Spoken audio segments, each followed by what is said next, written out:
3, 2, 1, lift off.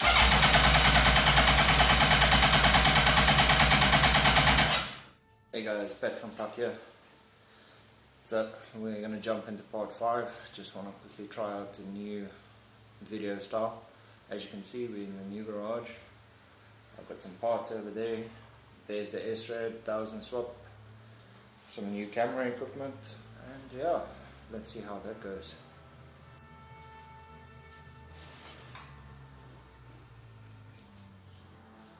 Oh, would you look at that? The SRAD's back again.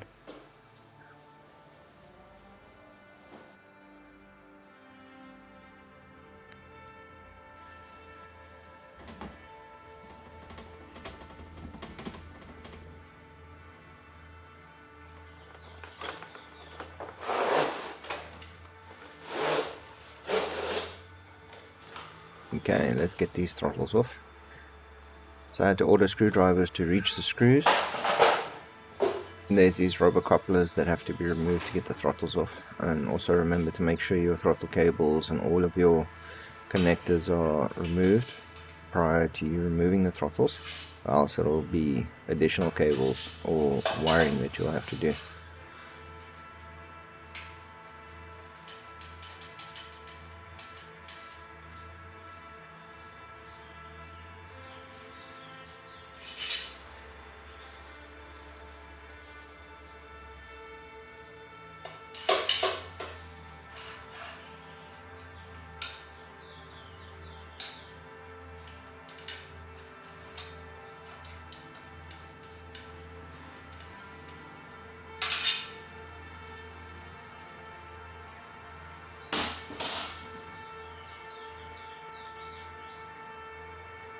So it's future me.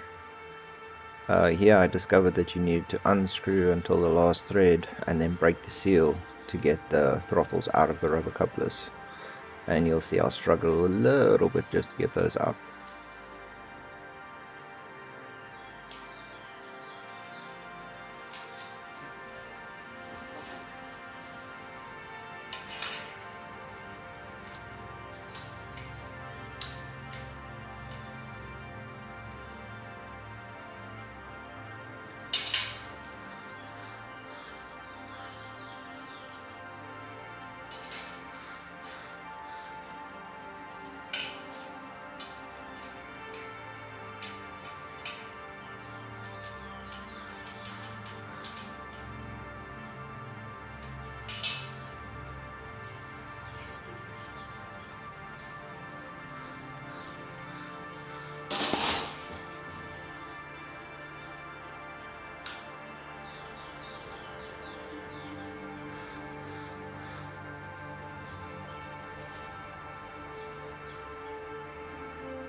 Okay, so struggling is a strong word.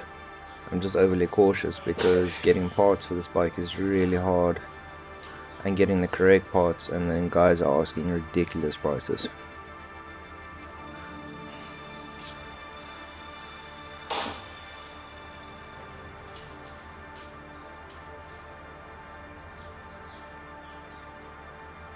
So my thought process here was just like, okay, well, it just needs to get out. Rocking it back and forward to break the seal.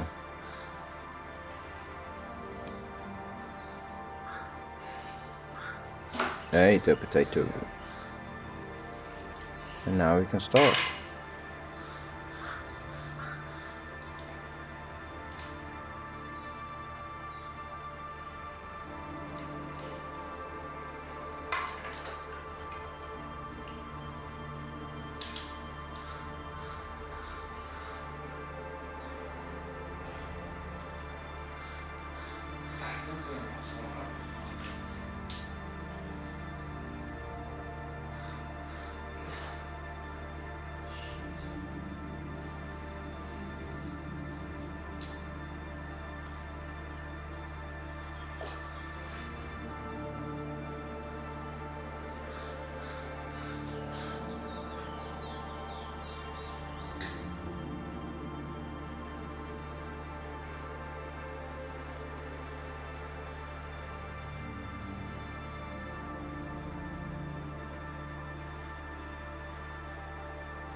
So just having a quick look at how does the intake valves look.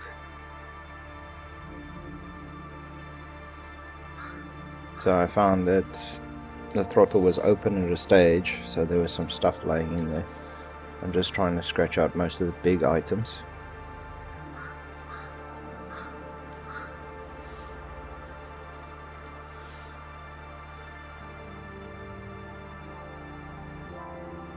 And then I followed on with a bit of a rag just to give them a bit of a clean, get most of that gunk out. So you guys need to take note, this motor's been standing for 7 years prior to me purchasing it. So you'll have to see, this is a complete unknown. I've actually been putting this off because I'm not sure if I want to know if this motor starts or not. Okay, let's scrub these throttles and then reassemble again. And then we'll do the service, put in new plugs, fill it with oil, turn it over, check if it gets oil pressure. If it gets oil pressure, I'll jerry-rig the fuel system and see if she'll start.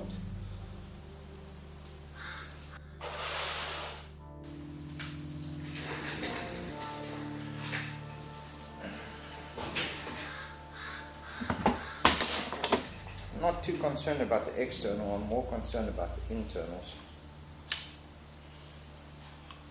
So I'll make sure I thoroughly clean the internals and we'll start it.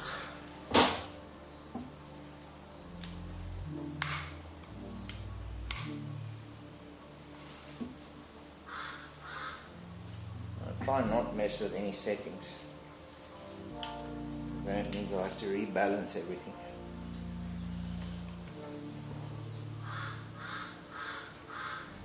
By the looks of things, this bike's had a couple of kilos on it. Okay, so the process here is going to be very simple. Get most of the dirt out with a rag and then just flush it over with some brake clean.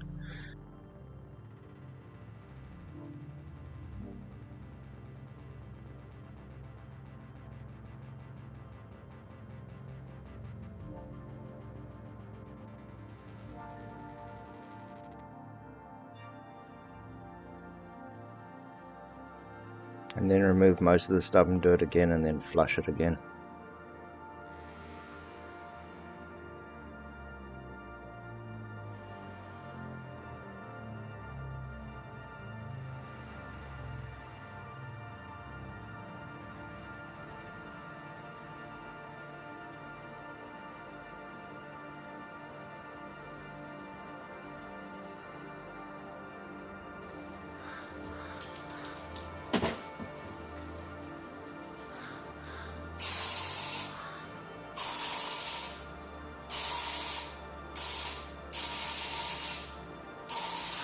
Okay, then there's one last thing that I'm going to do.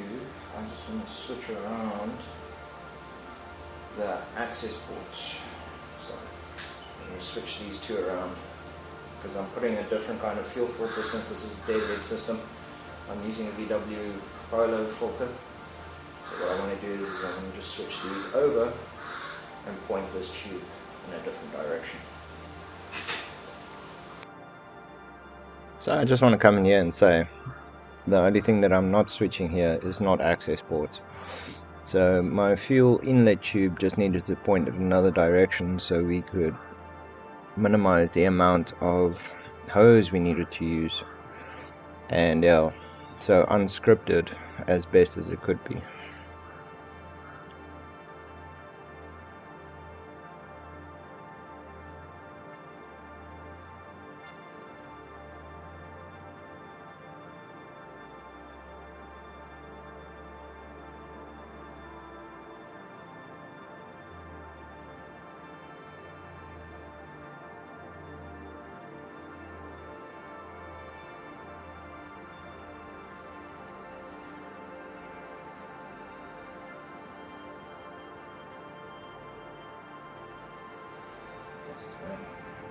It's actually not as bad as what I thought it would be.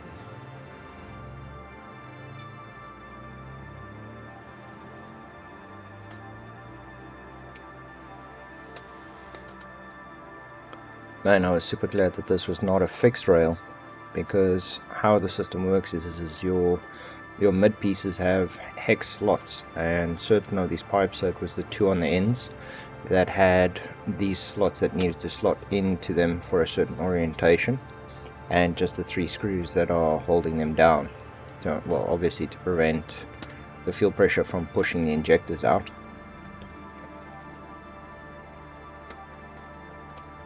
And there we go. So it's just the final assembly again, and then from there onwards we'll strap it back onto the bike.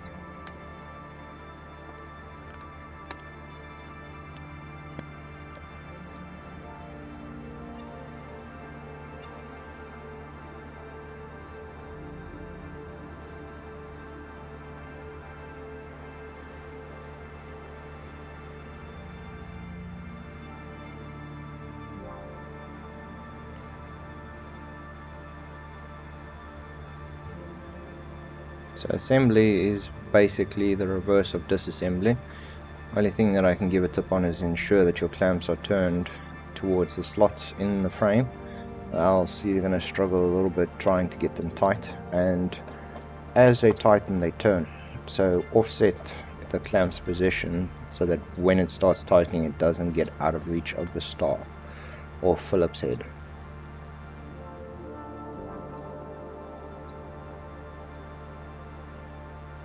So just a quick look at the wiring again to try and remember what was the orientation, ensure all of the components are there from the move, plug in the tip over switch, and then from here onwards we're going to start with the service process. First thing to go is the coils, and then from there onwards going to pull plugs, and then we'll start with oil.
I guess that's what happens when you switch your bike out, but you're not supposed to switch out. So funny enough, this trick with the long nose that I'm using here I learned while I was servicing a ZX12 a couple of years ago. And believe you me, ZX12 is way different. It's not as open as what these GSXRs are on top.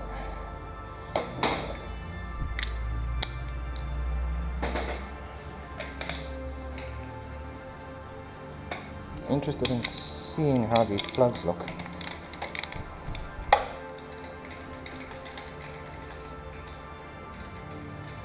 Give us a good indication of how this motor looks.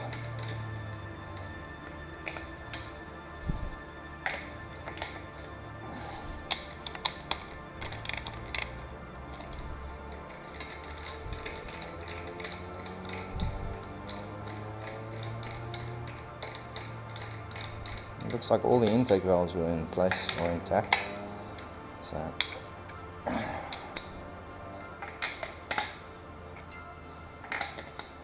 person I bought this from said he wanted to work on it, because this was still in its K1 frame. He wanted to rebuild it and stuff like that, but he just never got around to it. He's actually lucky to find it, but yeah, there were some parts missing, which you did see in the previous videos me replacing. And then obviously with the move, the bike was dropped, or it fell out of its stand. So yeah, this is going to be pretty interesting.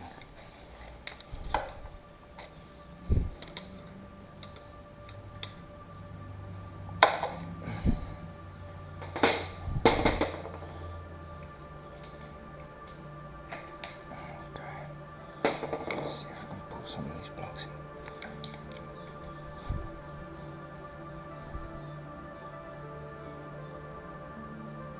doesn't look bad. They've got the right plugs in.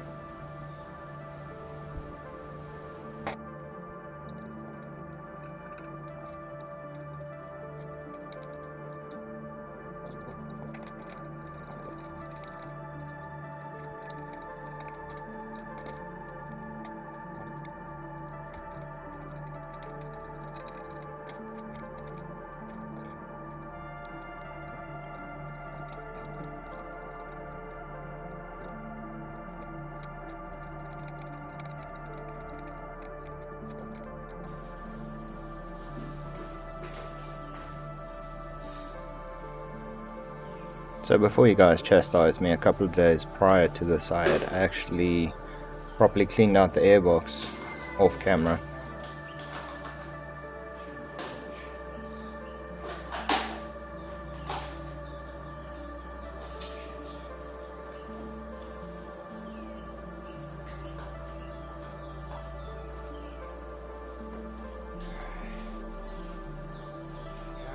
So underneath the airbox, it works the same as the throttle's clamps.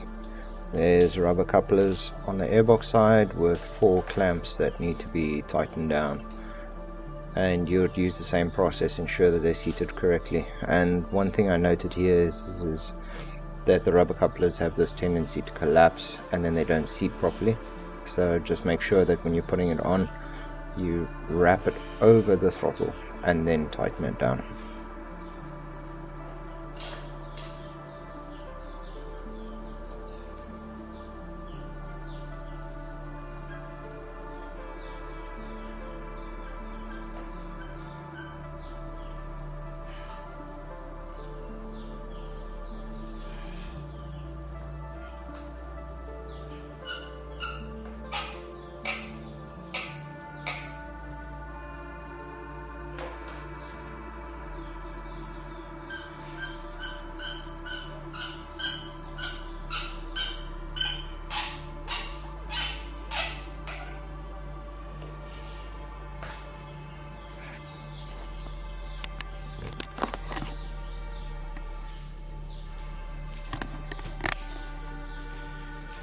So it's just air temperature now.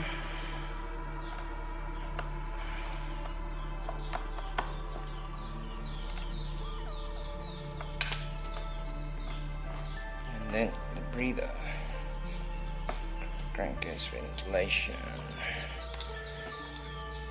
Okay, squeeze you in the back here. Chuck you on first.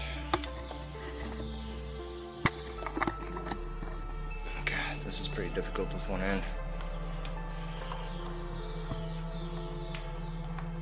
We're looking for that satisfying click.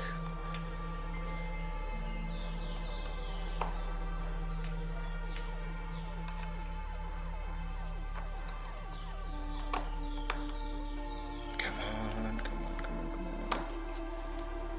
There we go. All done.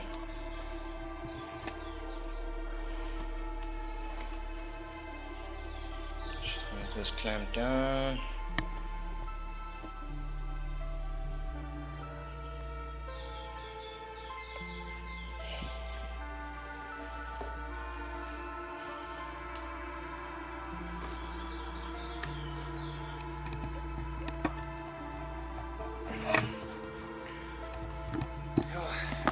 Sorry guys, just checking here quickly.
Okay, and with that we're done with the top side work. So now we're going to move to the front harness, just route that again. And then from there onwards we're going to run back down to the oil filter. And believe you me, that was a struggle on its own.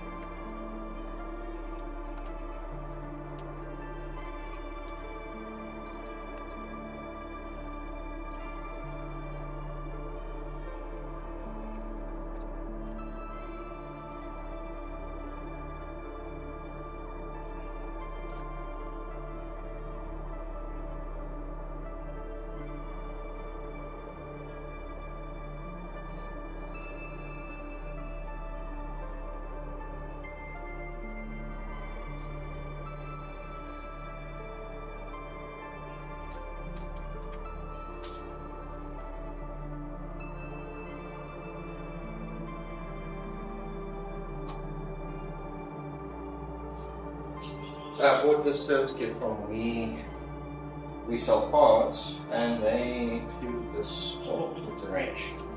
Let's have a look. What? It's a kit.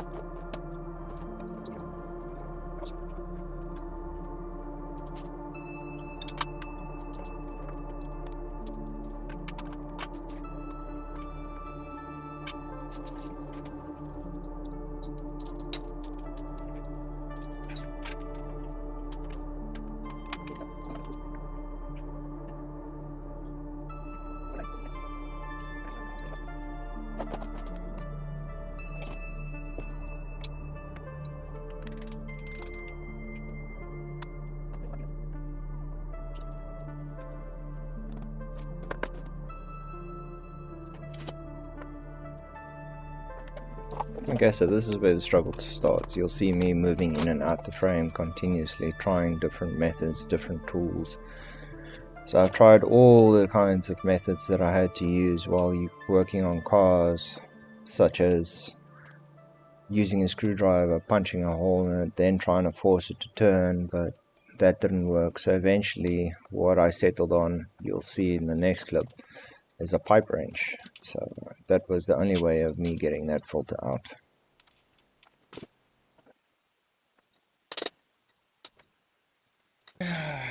So, finally got the filter loose using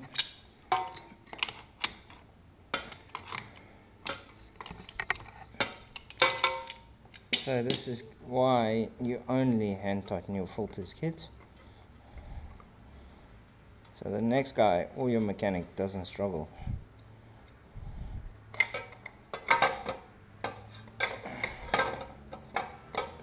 Fuzzy nuts.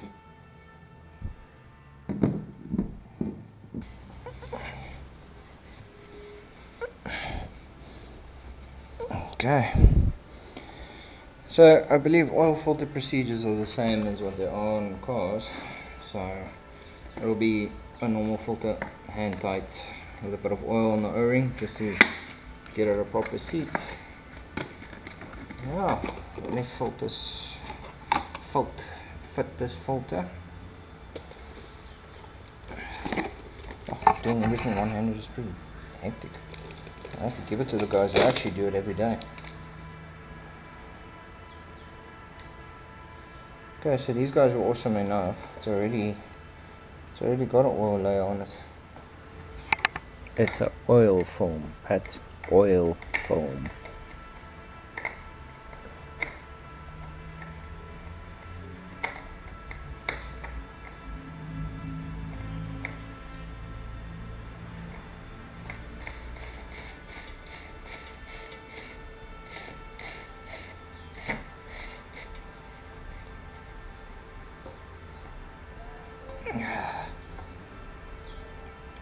Since my hands are full of oil, I have to use a rag.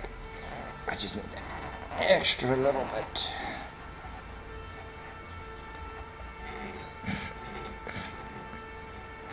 Okay. You'll have to excuse my moan and groaning. It seems like it's a quirk of mine to moan and groan while I'm busy working.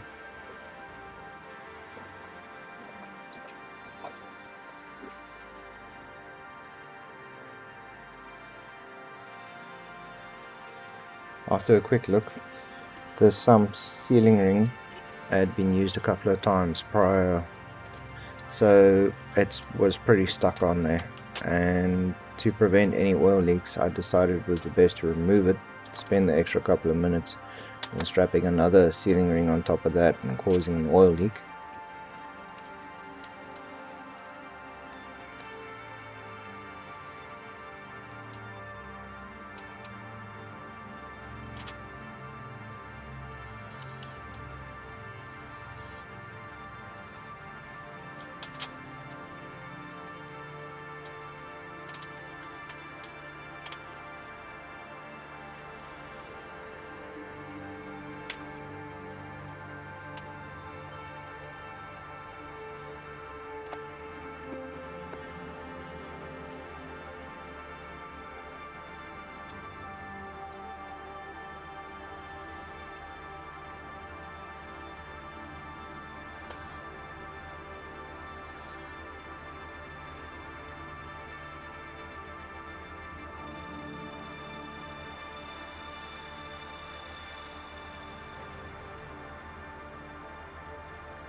Okay, so this is where we get to the slippery part. So first of all, we flushed a little bit with the excess oil, and then from there onwards we put in about 3.5 liters worth of oil.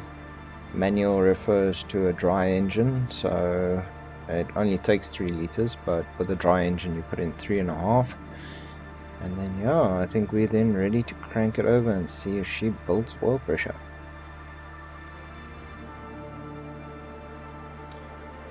Okay, so we've gotten to the stage where the battery is charged a little bit. Fix some contact issues. Let's see if it cranks. I